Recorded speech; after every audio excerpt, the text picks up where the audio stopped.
इतिहास के कुछ ऐसे नाम हैं जिन्हें समय भी नहीं मिटा सका।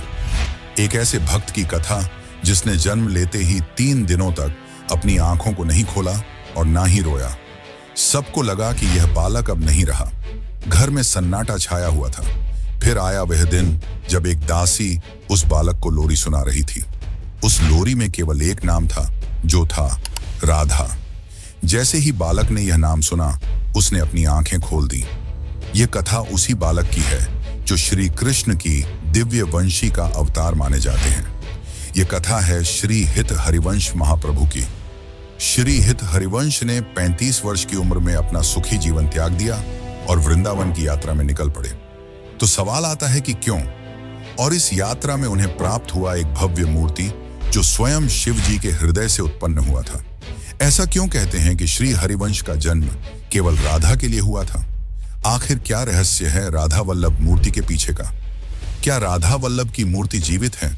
ऐसा देखा गया है कि मूर्ति का वजन अपने आप बदलते रहता है। क्या है इसके पीछे का रहस्य? आखिर कौन थे श्री हरिवंश महाप्रभु और क्या रिश्ता है उनका राधा वल्लभ के विग्रह के साथ? तो आइए जानते हैं, क्योंकि यह केवल एक कथा नहीं, यह एक यात्रा है जो रोमांच और प्रेम से भरी है। लेकिन वीडियो शुरू करने से पहले लाइक करें और कमेंट में राधे राधे जरूर लिखें।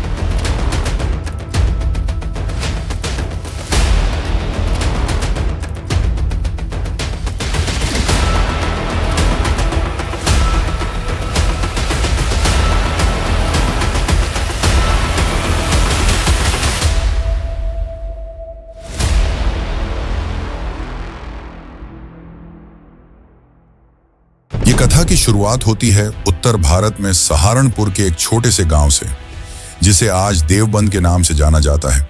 लेकिन 500 वर्षों पहले इसे बाद गांव के नाम से जाना जाता था। चारों ओर सुंदर जंगल और पहाड़ों से घिरा गांव मिट्टी के घरों से भरा। इसी गांव में रहते थे 2 साधारण व्यक्ति, श्री व्यास मिश्र और उनकी पत्नी माता तारानी। दोनों ही विनम्र और भगवान के भक्त थे। उनके जीवन में केवल एक कमी थी और वह थी एक संतान की। कहते हैं कि उन्होंने कई व्रत किए, कई मन्नतें मांगी। वे हर बार भगवान के द्वार पर जाते और कहते, हे प्रभु, हमें ऐसा पुत्र दीजिए जो आपका सच्चा भक्त हो। लेकिन उनकी यह इच्छा सालों तक पूरी नहीं हुई। फिर कुछ ऐसा हुआ जिसने उनकी जिंदगी बदल दी। उनकी मन्नत पूरी हुई और उनके घर में बालक का जन्म हुआ। पूरे घर में खुशी की लहर दौड़ पड़ी। गांव के लोग बालक को देखने आते, लेकिन बालक अपनी आंखें नहीं खोल रहा था और ना ही रो रहा था। पहले तो यह लगा कि बालक सो रहा है। देखते देखते 2 दिन बीते और फिर 3 दिन। यह देख घर का वातावरण चिंतामय हो गया।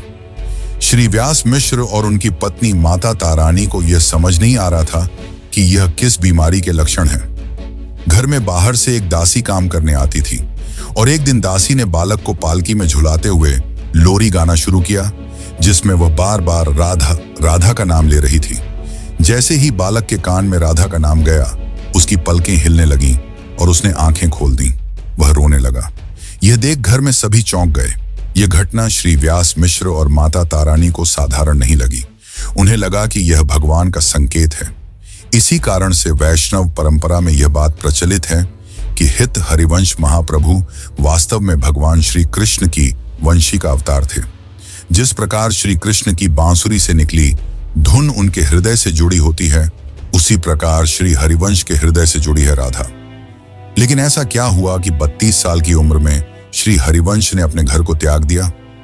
हर रात उनको क्यों यमुना की रेत और कदम के वृक्ष दिखाई देते थे? आइए जानते हैं। समय धीरे धीरे बीतता गया और बालक का नाम रखा गया हित हरिवंश। वह शांत था, कम बोलता था और अकेले बैठना उसे पसंद था। जब हित हरिवंश जी गुरुकुल गए, तब उनकी बुद्धिमत्ता देखकर गुरुजी हैरान रह जाते। श्री हरिवंश जी की बुद्धि इतनी प्रबल थी कि वे कोई भी श्लोक एक बार सुनकर उसे याद कर लेते। गुरुओं ने परीक्षा लेने के लिए जब कठिन श्लोक दोहराए, तब भी उन्हें सब याद रहता। लेकिन श्री हित हरिवंश की विशेषता उनकी बुद्धि नहीं थी, उनकी भक्ति थी। उनका मन भगवान की ओर खींचा चला जाता, सबसे ज्यादा श्री कृष्ण और राधा रानी की ओर। जब दूसरे बच्चे खेलते, तब वे किसी मंदिर में जाकर संत की बातें सुनते, जिससे उनके मन को शांति मिलती। समय बीता और वे युवा अवस्था में आ गए। उन्होंने भी सभी सामान्य व्यक्तियों के जैसे विवाह किया।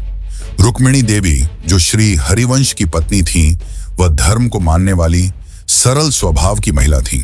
अब उनका जीवन सामान्य गृहस्थी की तरह आगे बढ़ने लगा।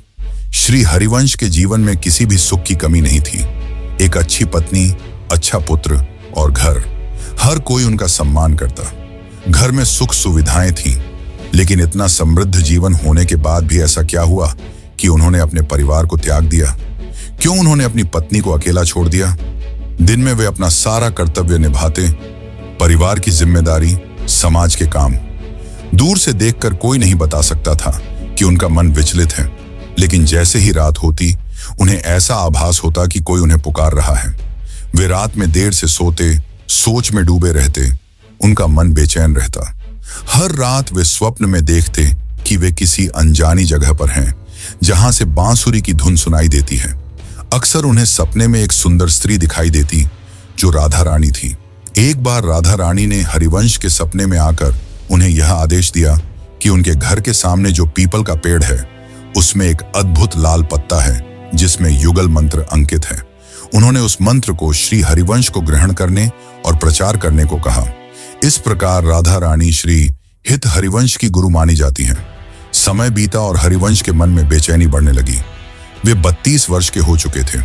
अब उनके हृदय में यह सवाल उत्पन्न ही गया था कि वह स्थान कौन सा है जो मुझे सपने में दिखता है। इसी सवाल का जवाब ढूंढने के लिए उन्होंने एक यात्रा पर निकलने का ठाना। सब कुछ त्याग कर, एक सुखी जीवन को पीछे छोड़कर वे उस स्थान की खोज पर निकले।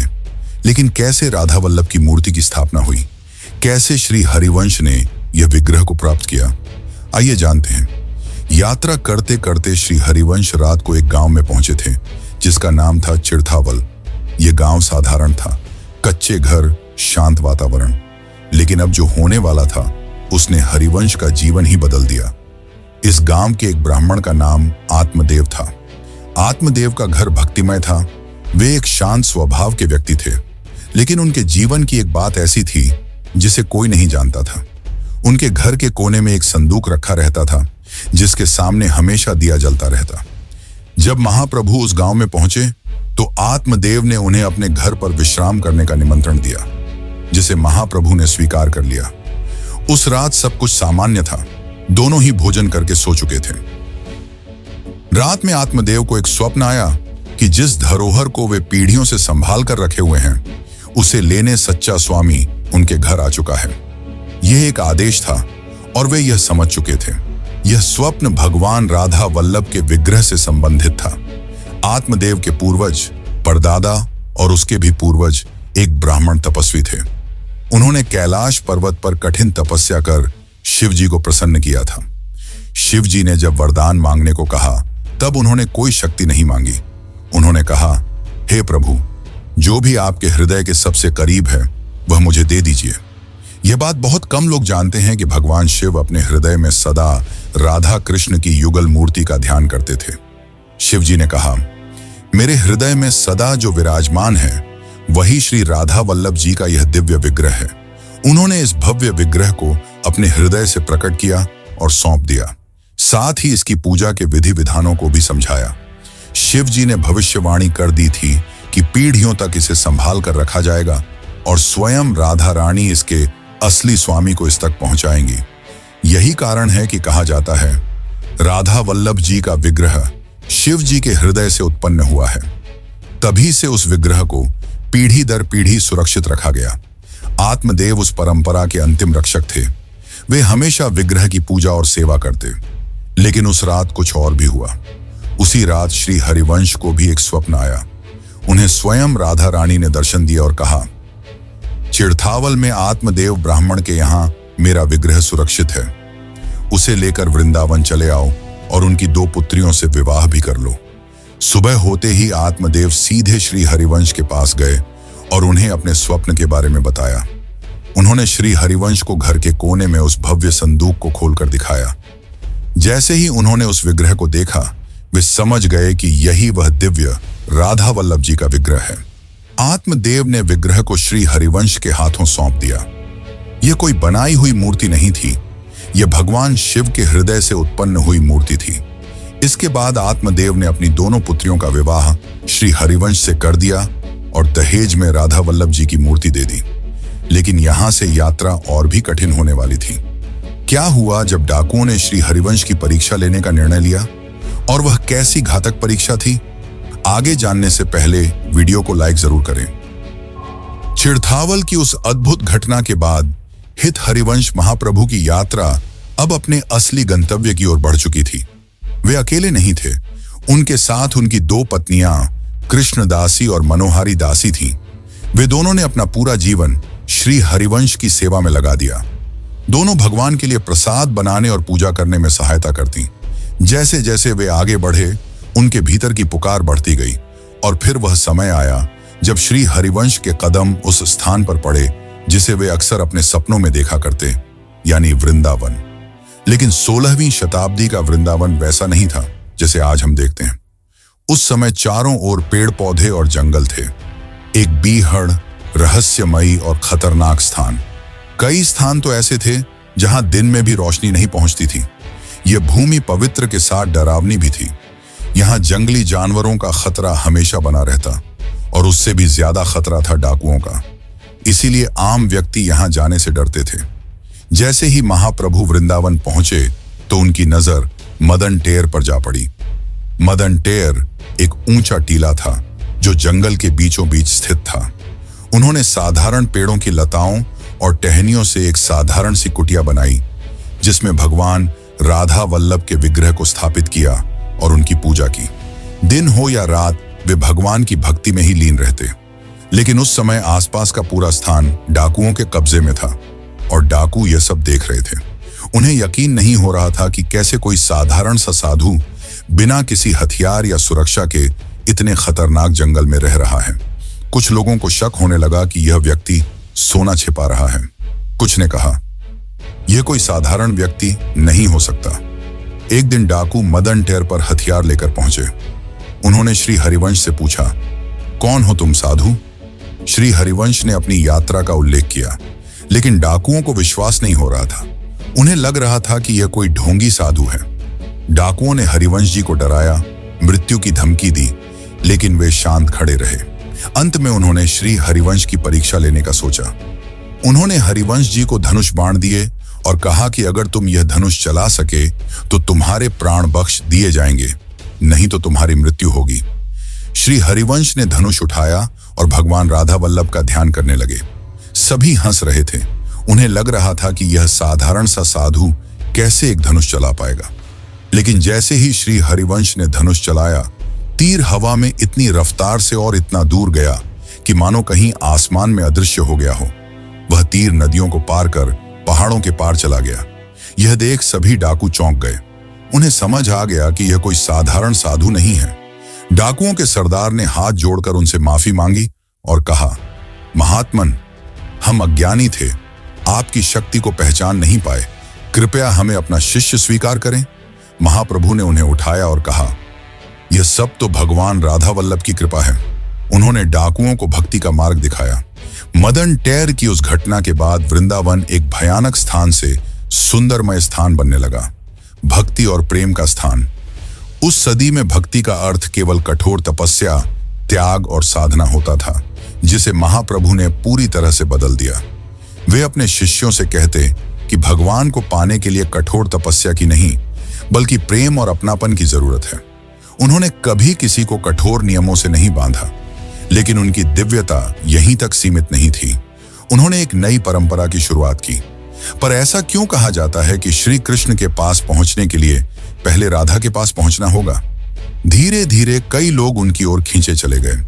इसी दौरान उन्होंने एक नई परंपरा की शुरुआत की, समाज गायन। इसमें कोई बड़ा छोटा नहीं था, हर व्यक्ति समान, हर कोई भगवान के गीत गा सकता था। इसकी सबसे अनोखी बात थी कि हर व्यक्ति अपने आप को सखी मानता था। वे सभी गाते और समझते कि राधा रानी के सामने बैठकर गा रहे हैं, और सब कुछ भूलकर केवल राधा के प्रेम में डूब जाते। भजन के शब्द खुद महाप्रभु लिखते, जो सरल भाषा में लिखे होते। बाद में इन्हीं पदों को हित 84 के नाम से जाना गया। यह केवल भजन नहीं था, यह प्रेम का दर्शन था, जिसके हर शब्द में राधा के लिए प्रेम और अपनापन झलकता था। श्री हरिवंश ने और भी कई ग्रंथों की रचना की, जिनमें 270 श्लोक हैं, राधा की वंदना, सेवा और पूजा। लेकिन महाप्रभु की शिक्षा का सबसे गहरा और सबसे अलग सिद्धांत था, कृष्ण तक पहुंचने के लिए पहले राधा का होना आवश्यक है। यह विचार उस समय के लिए काफी अलग था। लोग श्री कृष्ण की पूजा करते थे, लेकिन श्री हरिवंश ने राधा को सर्वोच्च स्थान दिया। उनका मानना था कि कृष्ण तक पहुंचा तभी जा सकता है जब कोई व्यक्ति प्रेम के मार्ग में चले, और राधा रानी की भक्ति ही प्रेम का मार्ग है। धीरे धीरे भक्ति पूरे वृंदावन में फैल गई, लेकिन सबको सही मार्ग दिखाने वाले श्री हरिवंश अचानक कैसे गायब हो गए? अब यह स्थान भक्ति का केंद्र बन चुका था। यहाँ लोग दूर दूर से आते और भजन करते और भगवान राधा वल्लभ के दर्शन करते। एक दिन बड़े से सुंदर पेड़ के नीचे भजन चल रहा था। कई सारे लोग बैठे थे, राधा रानी की भक्ति में लीन। इन्हीं में हरिवंश भी थे। वे राधा रानी की भक्ति में लीन थे। भजन के बीच में श्री हरिवंश मौन हो गए और उनकी दृष्टि राधा वल्लभ के विग्रह पर जा अटकी। उन्होंने अपने सभी शिष्यों से भी यह कहा कि आज भजन नहीं गाया जाए, आज केवल मौन रहा जाए। इसके बाद सभी मौन बैठे रहे, लेकिन श्री हरिवंश की नजरें राधा वल्लभ भगवान से हट नहीं रही थीं। उन्होंने धीमी आवाज में पूछा, स्वामिनी, अब आज्ञा है क्या? यह सवाल तो किसी को समझ नहीं आया, लेकिन यह संकेत था कि श्री हरिवंश के जन्म का उद्देश्य अब समाप्त हो चुका है। कुछ देर बाद श्री हरिवंश अपनी कुटिया में चले गए। वे एकांत में बैठे थे। जब उनके शिष्य वहां कुछ समय बाद पहुंचे तो उन्होंने देखा कि महाप्रभु वहां नहीं है। उनका शरीर मानो गायब हो गया। वे अपनी भौतिक देह सहित श्री राधा रानी की लीला में विलीन हो गए थे। लेकिन धीरे धीरे सभी भक्तों के मन में यह स्पष्ट हुआ कि महाप्रभु कहीं गए नहीं हैं। वे केवल राधा रानी की लीला में विलीन हो चुके थे। इसी ने एक परंपरा को जन्म दिया जो आज भी वृंदावन में निभाई जाती है। जब भी समाज गायन होता है तो एक व्यक्ति का स्थान खाली छोड़ा जाता है। वह स्थान श्री हित हरिवंश को समर्पित होता है। लेकिन अभी तो असली रहस्य बाकी है। क्या है राधा रानी का अदृश्य रूप, और क्या राधा वल्लभ की मूर्ति जीवित है? उस अग्नि का रहस्य जो राधा वल्लभ मंदिर में सदियों से जलती हुई आ रही है, और सबसे खौफनाक, मंदिर के निर्माण का श्राप। आइए जानते हैं आगे की वीडियो में। जब आप वृंदावन की पवित्र गलियों में चलते हैं तो आपके सामने आती है 16वीं शताब्दी की एक भव्य मंदिर, श्री राधा वल्लभ जी का मंदिर। बाहर से देखने पर यह मंदिर अपनी भव्यता और प्राचीनता से आकर्षित करता है। लाल बलुआ पत्थर से बना यह विशाल ढांचा, ऊंची दीवारें और समय की मार झेलते हुए भी अडिग खड़ा हुआ यह मंदिर मानो अपने भीतर कई सदियों के रहस्य छुपाए बैठा हो। इस दिव्य मंदिर का सबसे पहला रहस्य तो वही है जिसने सभी भक्तों को चौंकाया है। मंदिर के गर्भगृह में केवल श्री कृष्ण की मूर्ति है और उनके बगल में रखा है एक सोने का मुकुट। सबसे पहले तो यह देखने में अजीब लगता है, लेकिन इसके पीछे एक गहरा राज छिपा है। राधा और कृष्ण अलग नहीं हैं, वे दोनों एक प्राण हैं। यहाँ राधा को अलग रूप में नहीं, बल्कि उसी स्वरूप में माना जाता है जिसमें वे कृष्ण के साथ एक होकर उपस्थित हैं। और यह विग्रह कोई साधारण विग्रह नहीं है। यह वही विग्रह है जो भगवान शिव के हृदय से उत्पन्न हुआ है। यह विचार ही दुर्लभ है कि जो विग्रह भगवान शिव के हृदय में था, आज वह हमारे आंखों के सामने विराजमान है। कई पुजारियों का कहना है कि यह विग्रह जीवित अनुभव होती है, जो हमें देख रही है, हमें सुन रही है। सबसे हैरान करने वाली बात यह बताई जाती है कि समय समय पर इस विग्रह का वजन अपने आप बदलता है। कभी यह हल्का महसूस होता है तो कभी अचानक भारी। इसे लोग किसी भौतिक कारण से नहीं, बल्कि उसमें बसे प्राणों का संकेत मानते हैं। अब सुनिए 500 साल पुराने मंदिर का राज। यह है मंदिर की रसोई में जलती हुई अखंड अग्नि। कहा जाता है कि यह अग्नि सदियों से लगातार जल रही है। समय बदला, युग बदले, लेकिन यह अग्नि कभी बुझी नहीं।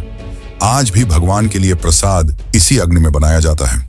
लेकिन सबसे भयावह बात, 16वीं शताब्दी में यह मान्यता फैल गई थी कि जो भी राधा वल्लभ लाल जी के विशाल मंदिर का निर्माण पूरा कराएगा, उसकी मृत्यु 1 वर्ष के भीतर हो जाएगी। ये जानकर कई शक्तिशाली राजा जैसे आमेर के राजा मानसिंह पीछे हट गए। ये वही राजा हैं जिन्होंने गोविंद देव जी का भव्य मंदिर बनवाया।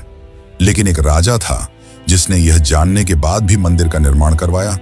वे थे सुंदरदास भटनागर। वे अकबर के नवरत्नों में से एक थे और अब्दुल रहीम खान ए खाना, कवि रहीम के खजांची थे। उनकी भक्ति देखकर अकबर ने उन्हें खास लाल पत्थर उपयोग करने की अनुमति दे दी। सन 1585 में यह मंदिर बनकर तैयार हुआ। किंवदंती और मंदिर के इतिहास के अनुसार जैसे ही मंदिर का शिखर और निर्माण कार्य पूर्ण हुआ, उसके ठीक 1 वर्ष के भीतर सुंदरदास भटनागर का देहांत हो गया।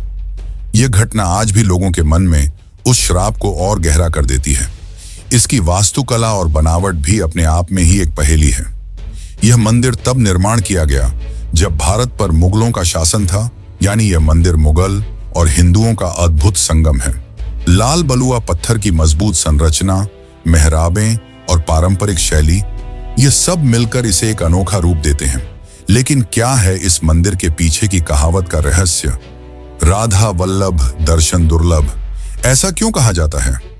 आइए जानते हैं। इसका अर्थ यह नहीं है कि यहाँ भीड़ बहुत ज्यादा होती है तो भक्तों को दर्शन करने में कठिनाइयां होती हैं। इसका अर्थ यह है कि यहाँ दर्शन केवल उन्हीं को होते हैं जिन्हें स्वयं ठाकुर जी बुलाते हैं। बिना ठाकुर जी की मर्जी के कोई भी व्यक्ति इस मंदिर तक नहीं पहुंच सकता, चाहे वह कितनी भी कोशिश कर ले। कमेंट में जरूर बताएं, क्या आपने कभी राधा वल्लभ जी मंदिर के दर्शन किए हैं? ये सभी रहस्य भगवान के इस स्थान को और भी दुर्लभ बनाते हैं, जहां भक्ति, आस्था और प्रेम का एक अनोखा संगम देखने को मिलता है। जाने से पहले स्क्रीन पर आपको बांके बिहारी मंदिर की वीडियो दिख रही होगी। अगर आपको यह वीडियो पसंद आई है तो स्क्रीन पर बांके बिहारी की वीडियो भी आएगी। क्लिक करें और अपनी यात्रा चालू करें।